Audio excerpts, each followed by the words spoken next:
There's not a big pool of good men. That's a lie. That's not a lie. That is a lie. Tell me. Listen, there's not a lot of good men who want y'all. I'm clapping for myself. Where the good men at? Like they hiding under a rock or in a cave. They everywhere. They at the gas station. They at Costco. They at Equinox. They at the bank. They walking right past you and you don't show up on their radar because of the way you are. They're gonna walk right by you. Your pretty face ain't gonna go too far because everybody's pretty. That's a prerequisite. So if that's all you got to offer, we not looking at you. But there's plenty good men. They just don't want your ass. I ain't never heard no woman say, I know I ain't shit. When have you ever heard a woman admit to not being shit? She'll say, this man ain't shit, he ain't shit, he was bad, he was bad, he was bad, he was bad. But for the most part, every woman think they're a good woman. What makes you a good woman? Who's auditing that you're a good woman? You are auditing yourself? Why don't you ask your exes what they think? Because all your relationships diminished and ended in turmoil. You can't expect us to be wifey material for someone that doesn't deserve it. It's the conditional femininity. I don't think so. Hold on, no. Condition. See, a woman who's feminine is feminine, regardless if the man around her is trying to marry her or he's just the guy who's delivering her groceries. I don't know where you ladies get off talking about, well, I can act right for the right man. You need to act right for the men who built the world that you live in. Because we're all the right men. Well, You just need to act better for the one that's taking care of you. Men, whether you like it or not, know it or not, appreciate it or not, is or not, you are created to lead. You were not created to follow. Do what you want, but I would encourage you highly, do not marry a woman that will not obey you, because you ain't gonna catch nothing but hell. There are never two leaders in a home. And if you say, well, what do you mean by obey? Well, thanks for that question, bye. Because that's a no, I'm not gonna, And all you're gonna catch is hell, because two leaders ain't gonna work. There's a president and a vice president. And the man is the president. Over all women, really, but especially your wife. You were created to lead, men. If not, your wife goes out of control. You can't teach a modern woman how to be a wife? Yep, we're going there. Western women are out here flooding social media every day, dropping the same tired, damning platitudes like they're pearls of wisdom. If he's not 7 feet tall, making $500K a month, that man is not worth my time. Because apparently, height and bank accounts are the only metrics that matter. Oh, and don't get me started on the whole I'm a high-value woman, I won't settle for anyone who sees me as anything less honey. If you're the only one shouting about your value, maybe it's time for a reality check. Or better yet, how about that last gem, you can't expect us to be wifey material for someone who doesn't deserve it? Ah, yes, the classic I'm too good for you defense, straight out of the modern dating handbook. Here's the thing that Kevin and pretty much every guy in this space has been trying to hammer home: women have a tragically terrible view of what makes them a high-value female worthy of marriage. It's like watching someone with no sense of direction trying to navigate a maze they're completely lost. Their twisted perspective on how habits are formed and how to manage their own behavior has left them all acting like that chick at the start of this video.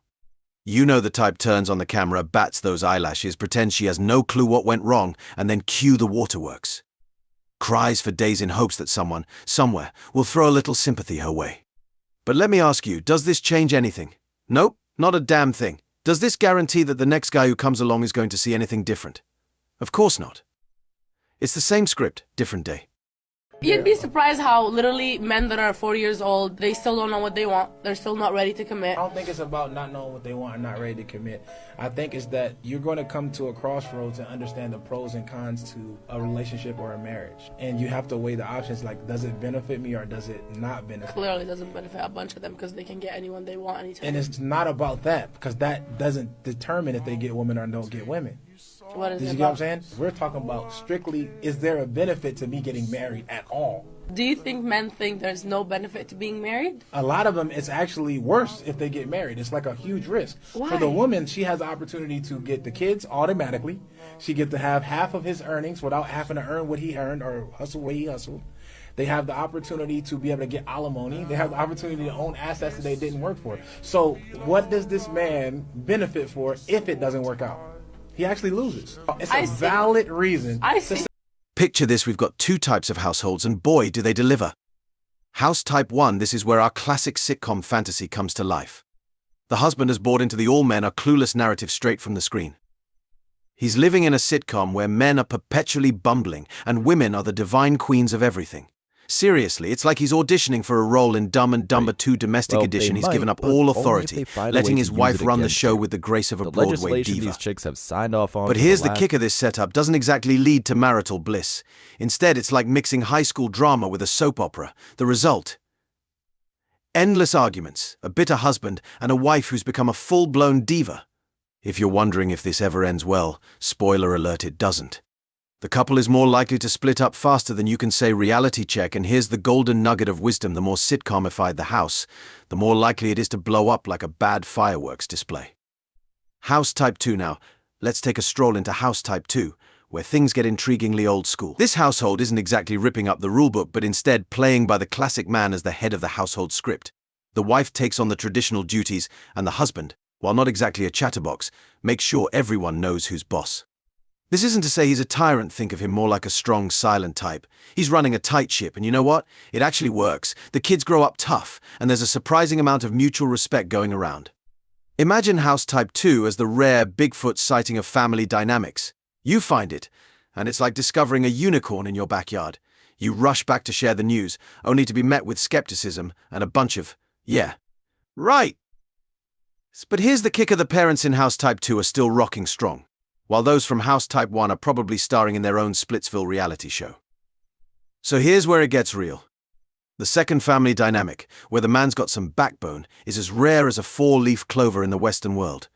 It's like walking into a serene meadow and stumbling upon Bigfoot. You'd sprint back to civilization, tell everyone, and they'd laugh at you like you just claimed you saw Elvis at the grocery store. Yet, time and again, this rare setup proves to be the stable one. In a world where House Type 1 families are falling apart like a cheap suit, House Type 2 is standing the test of time. So next time you hear someone say traditional roles are a thing of the past, just remember sometimes the old ways are the best ways. And that's no laughing matter.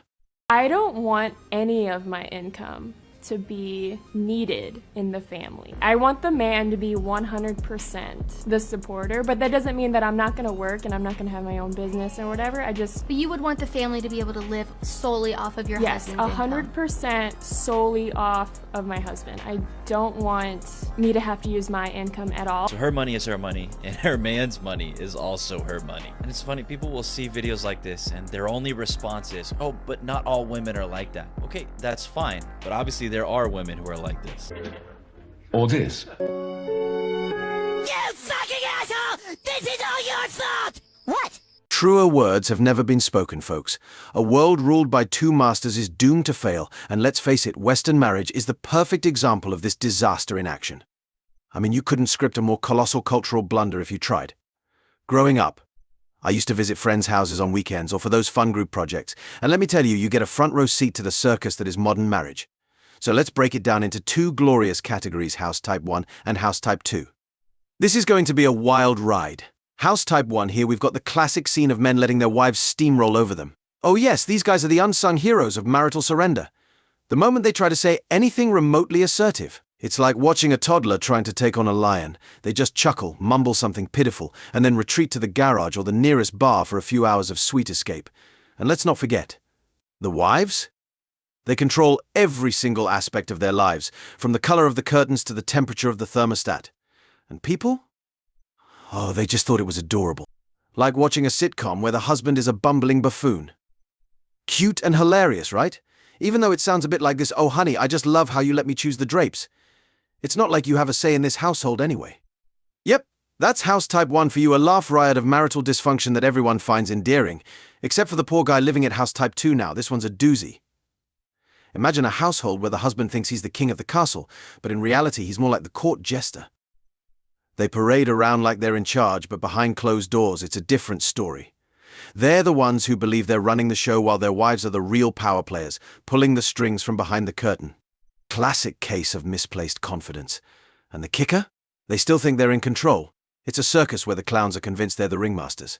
Yes, dear, of course you're in charge. I'll just be over here, pretending I'm not a pawn in your grand chess game. If he's telling you that he's not sure he wants to get married, he wants to see how it goes, he wants to move in with you, you know, it's better if we don't get married because we'll both keep trying harder. It's not the type of person you want to be with. And I'll tell you why. It's very simple. You don't want to be with a fair weather friend. You want to be with someone who commits and goes for it, because life is going to give you ups and downs and turns and twists, let me tell you. You cannot be with a partner on the preface that it's always going to be rosy and gay and happy. You cannot do that. The whole idea of commitment and marriage works because you are there through thick and thin. And if you are with him and he is with you, as long as you're the best, brightest version of yourself, and he's always on the lookout for a better version, because essentially that's what he's saying. You're good enough for now. But if something better comes along, I'm going to hop ship like the rat that I am, then that's not the person for you. Don't convince these people to try and marry you. Don't try and talk them around. Just know that they're not the type of person you want to go through life with. You don't want a half-ass person. You want someone who uses their whole ass. Look in the mirror. You're playing games. Let me ask you the question. What has she done with the boys? She takes them to Paris. They go overseas. They've been on Disney cruises. Every time she gets them, they're going somewhere special and fancy and whoa. Well, I mean, it would make sense if you were making $150,000 And she just lucked up right? on her job, Your Honor, so just to be And this quite is honest. considering he's living in my $350,000 house that he doesn't pay any type of mortgage at all whatsoever. You have a $350,000. Ma'am. He lives in the $350,000. He lives in it, but you own it, right? You own it. You And have he all doesn't of pay this any money. bills. You have all of it. But the kids have been with him for 7 weeks, ma'am. Because at a I time. was doing training so I can continue to send them to the private schools that they attend Well, and have the best and the finest things. That's great. But you know what? You know what? That's why you come to court, so I can resolve these issues, right? So let me tell you what we're about to do.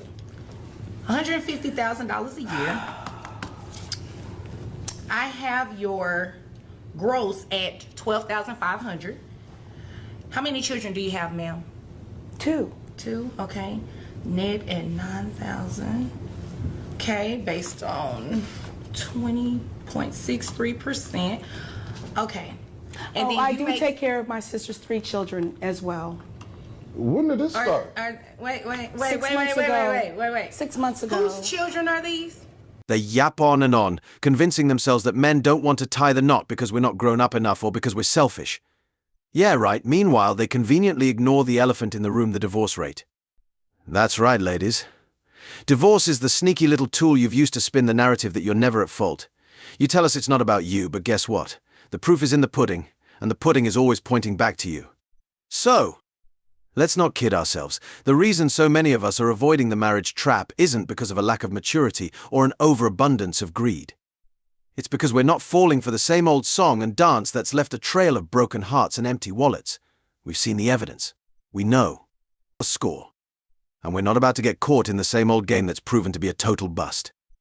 So next time someone tries to blame us for being commitment phobes, just remember we're not afraid of marriage. We're just afraid of the wreckage that comes with it. Stay sharp, folks, and keep your eyes open. There's a lot more to this story than what meets the eye. And that, folks, is where we are today in the Western world. Marriage? It's no longer the shiny apple it's cracked up to be. Nope, it's more like a ticking time bomb you've convinced yourself is a juicy fruit. It's not just unrealistic, it's downright dangerous. Men like me, and everyone else who stumbled onto this channel, have seen the fallout. We grew up watching those House Type 1 guys buy into the biggest Western fairy tale you have to get married. Even if the woman is a total disaster, they bought into the myth that saying I do would magically turn a nightmare into a dream. Spoiler alert, it didn't. These guys shack up with a walking disaster, only to pay the heavy price when the whole house of cards collapses. So what did we do? We woke up, took off the blinders, and stopped buying the fantasy these women were selling. We realized that the Western marriage market is like a dodgy flea market full of glitter, but no substance. Now, these modern women are quick to point fingers.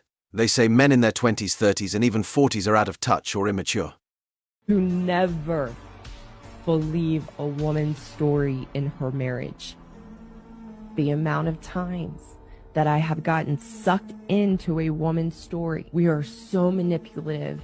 We know how to dramatize and exaggerate the circumstances and experiences in the marriage to suck someone in, to feel sorry for us, to validate us in our victim story.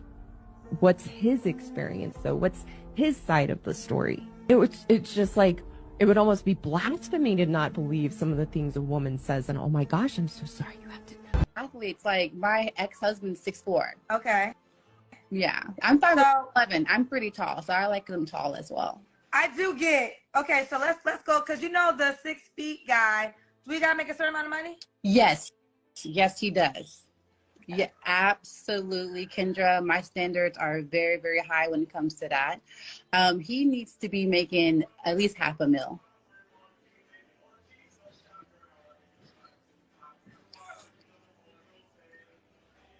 $500K.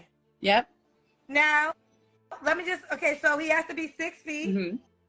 He has to make $500K. At least, yes. And you're the only woman. I'm the only woman, yes. He's faithful. Yes. Where you at? I'm hoping, you know what? I feel like I can find him. That's why I'm on your show, Kendra. I'm hoping that there's someone who is at my level. So let's get real for a second. When it comes to Western women, enough is a concept that's as elusive as Bigfoot. You want to know why? Because enough means taking responsibility for their decisions, a rare commodity these days. It's not just about the grand gestures or the daily grind, it's about owning up to the choices they've made. And here's where it gets juicy. Even some female litigators are starting to wake up and smell the coffee. They're realizing that these women are crafting their own little courtroom dramas. They dig up the tiniest infractions, label them as neglect, and then use your hard-earned cash as their weapon of choice. The ultimate goal.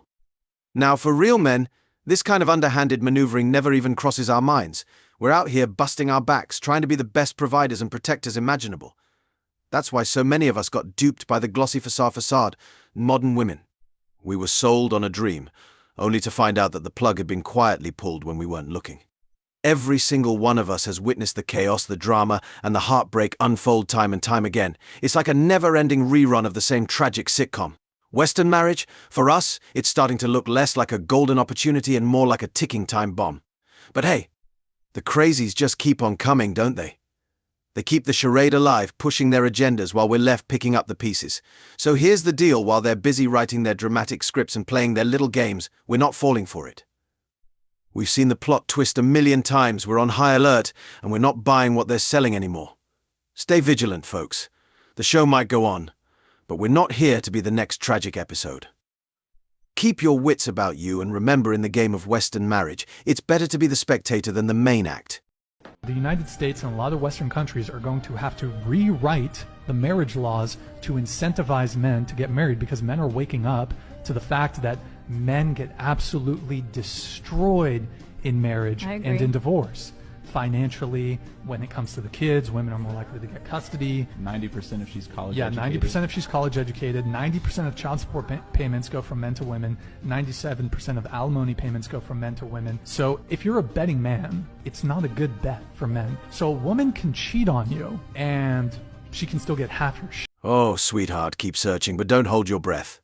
A 35 divorced woman with a laundry list of demands. Please, that's not a red flag. That's a whole parade of them. These ladies come with a body count that could crew a World War II battleship and still have room for more. And the audacity to strut around like they're Aphrodite with a weave. Give me a break. Take the blonde in the latest clip, for instance. This is classic projecting to the max. It's like these women have a one-size-fits-all strategy for raising their value. Oh, look at me, I'm worth the commitment. They've been together for 7 years and are still waiting for that ring, whining that he prioritizes family over wedding bells. Newsflash, he's not proposing because, let's face it, you're as reliable as a paper umbrella in a hurricane.